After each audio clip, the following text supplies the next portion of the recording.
Welcome, everybody, to Access Astrology. My name is Ann Ortley. I'm an astrologer here in Florida at Boca Ciega Bay as the sun is setting. And I am joined by my colleagues, Mark and Heather. Mark. Up in New York City. And Heather in Montana. And we gather here on the internet every week. We're a little early. We're recording this early because Heather has to go off and have a wonderful ceremony next week on the equinox. So we're recording this a little bit earlier than our normal time on Tuesday where we record live. So we're recognizing we're recording on Thursday before the eclipse is hit. Yeah. So there may be some news this weekend, but we're going to also talk about the energy in the week ahead and how to work with it. And forward we go. Okay, I'm going to put on first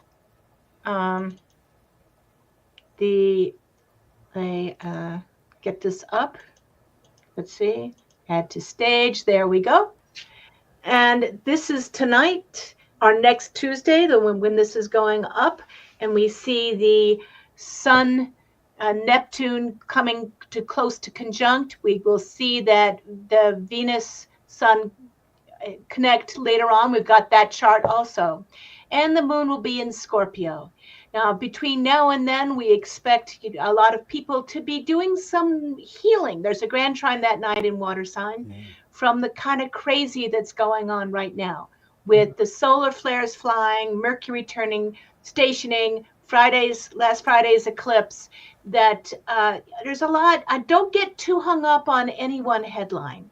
There's going to be a lot of, with Mercury and Venus in Aries, there's a lot of high screaming, it's this, the sky is falling, this is happening, and all that may be true. And the volume is way up on our responses. And so many decisions made now will have to be reversed or refined or removed later on.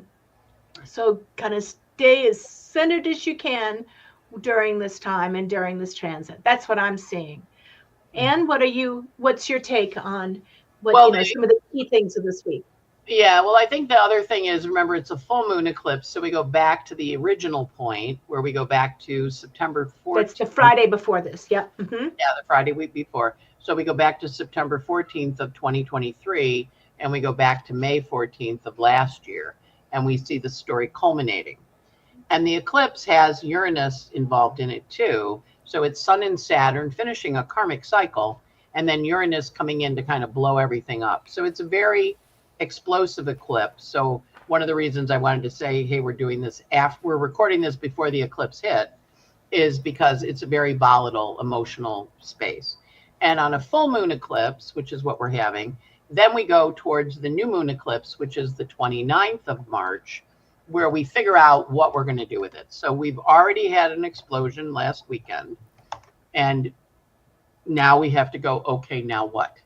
And so there's a lot of energy in the heavens that wants to solve that problem, but we also still have both Venus and Mercury, our personal planets, that are involved in our decision making going backwards. So they're kind of like, well, maybe blah, blah, blah, blah. And then Mars, who is our planet of action, is out of bounds in an emotional sign, water, Cancer. So he is very responsive to emotions. So it's the whole world's kind of flooded. It's very watery, very fiery energy. You can see how big the water bar is. You can see how big the fire bar is. Very little earth. So people aren't grounded. So it's important to kind of focus on your grounding as part and parcel of this story that we're heading. Yeah, if the only planet in Earth is Uranus, the planet of change and upheaval, right. Where you don't expect to see that. Quite literally, the tectonic plates are shifting. Yeah. Mm-hmm. Mark, what do you pick up on this for the week ahead? In that eclipse, the lunar eclipse chart, there's almost a mystic rectangle. It's loose because of Pluto, but it's there, and that also always brings in a possibility for healing and for being creative, making something new that maybe you've been working with for a while, and now it's coming together in pieces that you didn't expect. So be open to fresh ideas, and especially ones that you can make something from. I think that's going to be essential that in these couple of years when 4 planets are changing their outer signs. And I've looked back for many years, and I could not find another time when those 4 planets change signs within a year. I may be wrong, but No, no, it's very rare. 8 months. Very, Count Pluto too, because eight yep. months, five Pluto, planets, Saturn, Neptune, and Uranus. and the nodes of fate reset at 0 Aries, starting a new karmic cycle. So this is a big year. This is a very big year. And that sense of what Mark was saying, be open to new possibilities, because we can't hold on to what was, but we can create something wonderful. Right. And right now we're in that, very early in the transition stage of the labor of what's coming. Yeah. But I do think, one of the pieces that we were going to talk about, the Venus is also starting that new stage. Right. Let's take a look at the vernal equinox, so the beginning of this astrological year.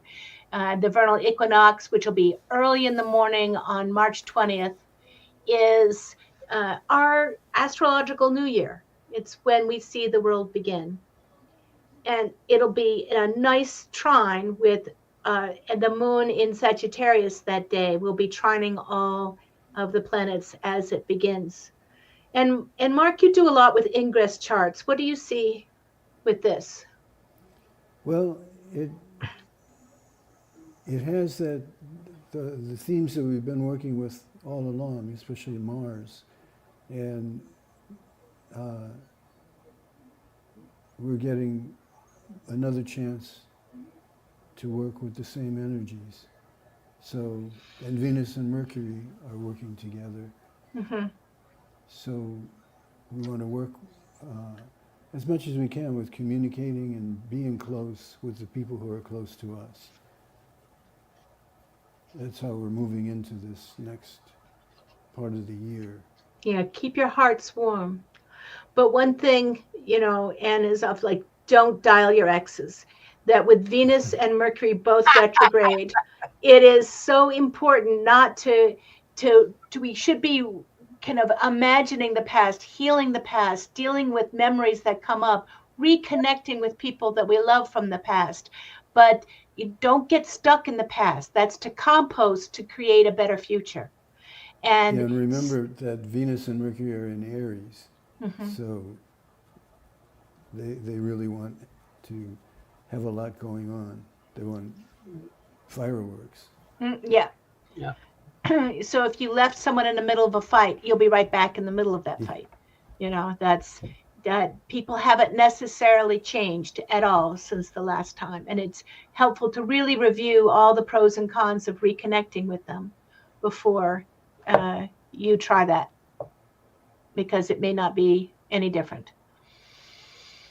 And it probably won't be any different, but there is also, I'm of the mind with the retrogrades is when you hear from someone, what it brings up an old story. So I heard from one of the guys I went to college with that another guy had passed, and I'd had a falling out with him my senior year in college due to a very bad behavior, with a bunch of guys that had, been badly behaved, listening to a woman was kind of had sex with someone, and they recorded it and played it in the downstairs lobby for all to hear. So she had a nervous breakdown, and the kid that did it felt bad, but the guy that coordinated it was kind of a dark guy. So he was defending him, and I was like, there was no defense for that. I don't care. Mm-hmm. That's completely inappropriate to record her in an intimate situation without her consent. Right. It was back in 1970, but he and I had a big fallout from it. And I'd seen him subsequently. We were very good friends, and he passed. So I kind of was thinking back on that. And so Venus in Aries, of course, is, that kind of describes the story, but you want to, when people come up in your memory or you hear from them, you don't necessarily have to talk to them, but it's helpful to go back and review what their story was to you, and also now where you are with it. Mm-hmm. Because the Mercury retrograde and the Venus retrograde, it's going to be bringing back a lot of ghosts, whether they're alive or they're dead or their memories. And we are really shifting with all these planets changing energies. We're really shifting into fire and air. We're getting a new vision of what we think is appropriate or what we think is right. And it's important for us to be conscious of that. So that's what the Venus and Mars to me are saying, especially because they're talking to Pluto. Mm-hmm. And they're going to talk to Pluto 3 times. And of course, Pluto is newly in Aquarius, which is, what's your role in the community?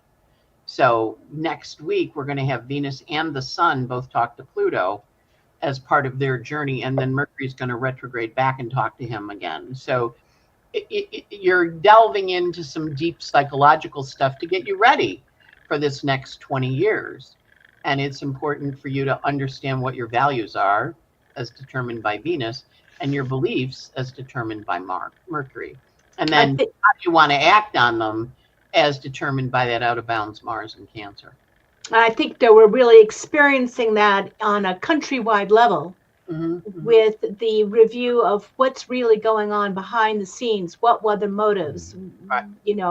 What's happening here, what's the effect of this crazy volatile behavior, and that all that information is the tendency to go to war faster.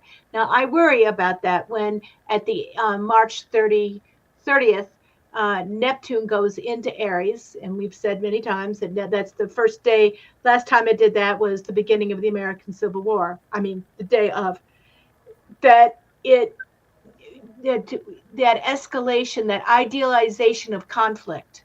But we don't have to go physical conflict anymore. It's a lot more complicated. So I think people think it through carefully. But I think it's important to keep an eye on that process, and be aware that things can escalate quickly, whether you're arguing with a neighbor, but it can also escalate. I'm hearing some good new relationships beginning. They are escalating quickly. There's a lot of emotional fuel around with these planets in Aries, just to be careful that you want those fires you ignite. Right. And so that's what I'm seeing there. And also with the Neptune so close to the Sun, right it's on the world axis too. Mm-hmm. It's a lot about conscious dreaming, like visualizing and kind of saying, okay, like what actually is important to me.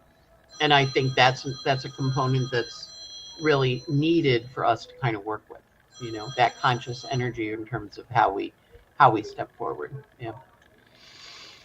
And here is the chart for the Sun-Venus conjunction and the beginning, and talk about that. That's the beginning of a whole new Venus cycle. Right, a whole new 8-year cycle. So Venus and the Sun meet up every 8 years in what's called an inferior conjunction, which means that the Sun is here, right? And Venus is here, and then Earth is there. So Venus is between the Sun and the Earth, which is kind of like a new moon. Venus and Earth get together and they make a little plan. And then she goes forward for 8 years and comes back 8 years from now and says, how'd I do? Halfway through, she's on the far side of the Sun and it's taking the energy out. So this is a seeding. It's a new moon seeding, and it's right next to the world points. And it says, what is it you want to grow and plant for 8 years? Now, if you think back, 8-year cycles, you go back to March of 17, you go March of 09, you go March of 2001, and each of those, and go back in 8-year increments in March, and think about what you started then. And now you're having an opportunity to begin a new cycle. It's called an inferior conjunction. I like to call it an interior. Yes, that's a much better It's tucked in with you, and it goes, ooh, Venus and the Sun are getting together. They're sister planets. They're right next to each other. They're very close. And so when they get married, like they're doing here, they're shifting. And then Venus is turning into a morning star, which means she's going to rise before the Sun in the morning. She's been an evening star since last year when she shifted to be so she shifts from morning to evening. When she's a morning star, she's much more out in the world doing things. So we're entering a period with her now getting together and going, okay, I need to get up and go do stuff. I need to go do things. So it's Sun and then Venus, or Venus and then Sun. Is it emotions first? And I remember that in many, in the South American systems and in early Mediterranean systems, Venus was considered the goddess of love at night, and then when she was in the morning star, it was the goddess of war. And it was, I remember, astronomers looking at that going, see, they think it's two planets. They didn't know anything. Instead of, oh, those are two, they see those as two aspects of the same planet, which is how they always saw it. They knew it was the same planet. They just knew that the energy shifted. It's do my passions lead first, or does my kind of loving artistic side? So she's moving into her passionate place. Now she conjuncts the sun at least once a year. She does like goes Every out back. nine and a half months. Yeah, every 9.5 months. So she goes through that cycle. And then, but this is beginning for the first time in Aries. Is that correct? No, it's been in Aries for the last 100 years. This is probably going to be the last one in Aries. So it's finishing up. So what's the new cycle? Help us understand that. What's the new cycle that's beginning? Well, it's a new 8-year cycle about how you express your Aries house. So look at where your Venus is. Look at where your sun is. Think of them getting married, and then look at your whatever is 2 Aries, because that's where they're getting married. They're, are they eloping on a hillside in the country? Or are they getting married in the church? Or are they getting married at City Hall? So they're getting married, and they're going to go do stuff for 8 years. That's beautiful. And, Mercury will be backing up and going over all those points again. Both Mercury and Venus are retrograding back into Pisces pretty soon. Give us a chance to take a deep breath while the sun takes the ball of fire and runs forward with it. Yeah, totally. Now, any more comments we'd like to make on this Venus conjunction? Well, I think, it's always very helpful to kind of look back. So back in 19, we were halfway through the Leo cycle. So I said in August, it meets in August. So I said to my assistants, what did you guys do in August of 15? And one of them had decided to sober up and get serious and start dating guys that wanted to get married and have kids, because she wanted to have kids and stop partying so much. And she, 4 years later, had met her husband. They were getting married in October, and then in that same 8-year cycle, they had their daughter. My other assistant was in a bad play in Baltimore and thought I could write a better play. So her play was in the process, 4 years later, was in the process of getting produced. It got delayed a little because of COVID. So now we're back again, and my assistant is now, there's a new play coming out that she started last summer in August. So the cycle for her, because it's tied to her natal chart, she's a Taurus. And so the Venus cycles are very important. So you watch the cycle of what you plant now, says, hey, let's go do this. So it's a very important cycle. And then look at where 2 Aries is, because that's where you're gathering your purpose, your son's purpose, and your desire nature. And they're getting married and saying, ooh, I desire this for the next 8 years. So it's a very powerful energy, and it happens every 9.5 months. So generally it happens sometimes while you were born. There's a Venus Sun Cazimi, but sometimes right after you get here. But when they have them in the sky now, it's happening in your chart, and it's activating, oh, this is something we should go forward with. So right, it's very, very exciting. Venus always is within 2 signs on either side. Mercury is always within 1 sign of the sun. Venus can only be in one of the same sign as the sun, or the ones before and afterwards, because we always see it inside our orbit. And so if you ever see a chart with Venus opposite the sun, it's been made wrong. And Mark, you want to introduce the question? We have one client, one of our listeners, to look at. And what would you like us to look at? This is a Pisces with a Virgo rising, Gemini with a moon in Pisces, Virgo rising, with a T-square between those mutable signs. And Neptune has been squaring her Venus, and is exactly square her Venus right now. What was her question, and how can we? Well, she's going through a lot of changes, a lot of family changes, and also where they're going to live. So it's where to live and dealing with family issues. Now, and that those T-squares show a lot of conflict.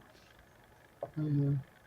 You know, Yeah. you've got the moon opposite Jupiter and Mars together, and then they're both squaring the sun. So that's in the natal chart, and when they get excited, she's drawn right back into that natal way of working things out. So this whole all of these things that are going on are meant to help her see what that pattern is within her, Mhm. and uh, it's not an easy Mm-mm. one. Sun square moon alone is difficult, and then when you throw Mars into it makes it all the more Mars and tough. Jupiter. Yeah. Yeah. And uh, with the second ring out is progressions, third ring out are transits, and her progressed sun is Uranus is sitting right on her progressed sun, 24 to 24, and Neptune is just moving past. It's square to her, or it is exactly square her Venus. So she's got some really intense aspects now that are making it very hard to perceive what's going on, is what it looks like to me. And you mentioned that we have her chart of her ex. Now, we only have an approximation. We do not have his permission, so we can't really go into too much about him. But we can say how their charts relate.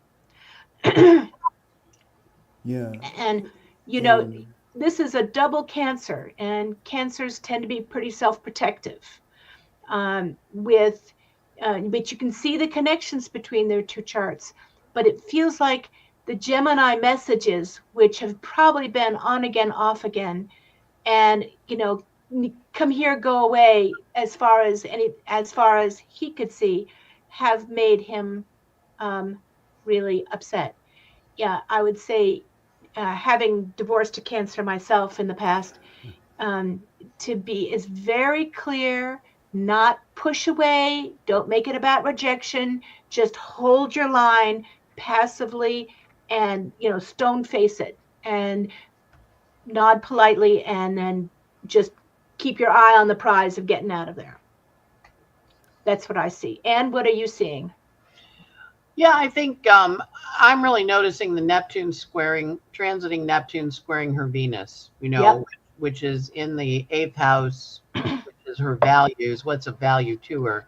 And then, of course, transiting Saturn was making a grand cross Mm-hmm. to her stuff. So, with all those planets in the first house in Virgo, there's a tendency to take care of people. And the moon in Pisces, seeing people, what their potential is, what their soul could be, versus how they actually show up for you. Mm-hmm. So I think Mm-hmm. one of the journeys that I would say she's working on is believing what she sees rather than what they say to her, because empathically that Mercury and Cancer of hers trines the moon, so she can feel them wanting stuff. But with the transiting Uranus opposite her Uranus, it is a time for her to go, what you said, like set a boundary, which is not one of her favorite things to do. She's kind of super responsible, but she doesn't necessarily set boundaries for other people. And with Right. Saturn in the seventh, having to transiting Saturn going through the seventh, having to set that boundary as it comes to oppose her natal Saturn. So I would say to her, what were you doing at 14 and a half? And you're doing it again now. And you learned at 14 and a half, and you also learned at 20, to do things. Mm-hmm. And with Saturn opposite Saturn, it asks us to step up and be the person that says, no, no, we have to stop here. So, and it's hard because there's a lot of very nice connections. And I'm sure the Cancer planets make her Pisces moon feel, like it felt like family. So it's very hard to give up your family, especially because her chart shows maybe it was a little hard when she was a kid growing up to feel safe in a family environment. Yeah, And and those I Cancer think she can be friends with an ex.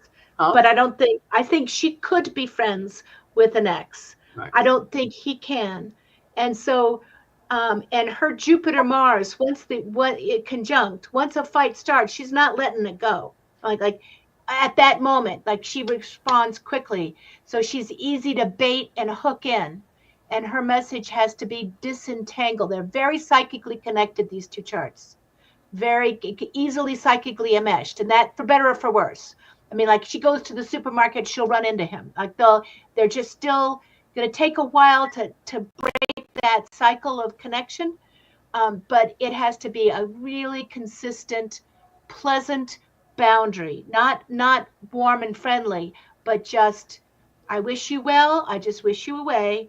I'm doing this. You do that, and hold that without giving. With that Mercury Saturn conjunction in Leo, her ex will rather have a fight and have intensity and cause problems than be ignored or be polite and distant.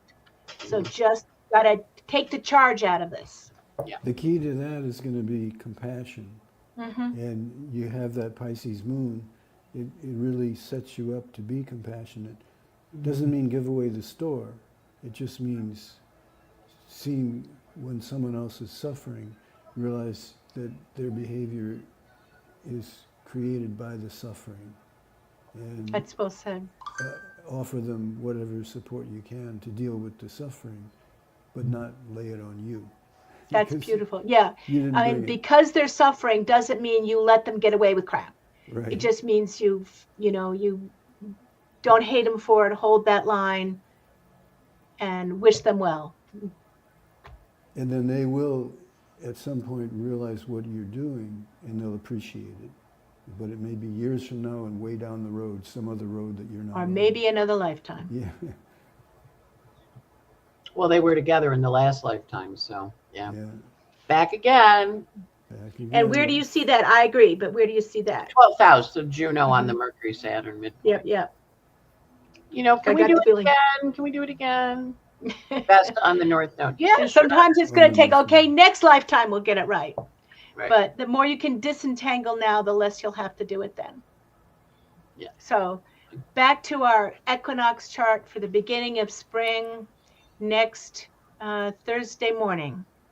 And we'll kind of spend a minute on that. And maybe, Mark, you could lead us in a spring meditation as we close. And do you have, the last few minutes, and Neptune's coming back into Pisces, but this last few minutes of Neptune and Pisces, what do you suggest for people in that review? I think the Neptune is finishing up a 165-year cycle, and so it's got a real melancholic energy to it. So I'm encouraging people baths and showers and water and dreams and sleep and essential oils and cuddling up with a crystal on your heart chakra to pull out, ground you. How do you ground yourself? And being a little careful of the drugs and alcohol, just because that Neptune at the anoretic degree goes, come here. But it also, it's a very powerful degree because it's the last degree of the last sign of the zodiac. But it also, it promises the new. So it's, listening to those old love songs, listening to reviewing your life, kind of pulling the photographs out and looking at them because Neptune is photographs and reminiscing, right? It's got a reminiscent quality to it. That's beautiful. Now, Mark and Ann, do you have any events that are happening coming up that you'd like people to know about? I am leading a cruise on June 22nd. Information on my website. It's basically, you pay for the room and you go from there. So we have 10 hours of astrology, including star watching at night and group dinners. And then you get to see Alaska and hike around and do off cruise things. And then we have about 2 hours, maybe 3 hours a day of astrology when we're at sea. And of course, nothing like hanging out with a bunch of astrologers, eating good food, laughing. So much fun. Yeah. So it's on my website. People feel free to contact me about going. And it sails on the 22nd of June. Wonderful. Sounds good. And I'm trying to Yeah. still figure out if I could do that. And It would be Mark, great, because then you can help teach, Heather. I would love to. Well, because and Mark too. Like, I'm having, Yeah. people that are coming that are, like older astrologers who are coming to play, and I'm like, you want to teach an hour? And they're like, yeah. So yeah, that would be great. Mhm. So, Mark, what would you like you to can do? deduct it, Heather. You can Yes, deduct exactly. That would be the. Mark, what do you have anything that you're doing that you'd like people to be able to access? Not right now. It's not ready quite yet. Okay. I'll let you know. I'm speaking next week at Paganicon in Minneapolis. I've got a couple of talks there. If anybody's interested, and come on down, join me and a 1,000 or 2 pagans. It'll be quite interesting. And it's almost a year since my book on astrology as designed as the entrance way for people that are looking at their charts, not necessarily for astrologers doing great astrology, but for people who want to feel they can walk into their chart in an empowered way. So Great. for all of that, we wish you well. Mhm. Have a wonderful spring. Yes. Happy spring. This is Heather from Ronan, Montana, and Ann. And from Boca Ciega Bay in Florida. And Mark from New York City. And all of our websites should be on our YouTube channel. Mine's rowanrobbins.com, and yours is AnnOrtley.com, and Mark is Dharma Rising. dharmarising.com. Yeah. Great. We'll see you next week. See you next Bye. week. Okay. Bye. Thanks for tuning Have a in. good eclipse. Have a good week. Happy equinox. Happy equinox.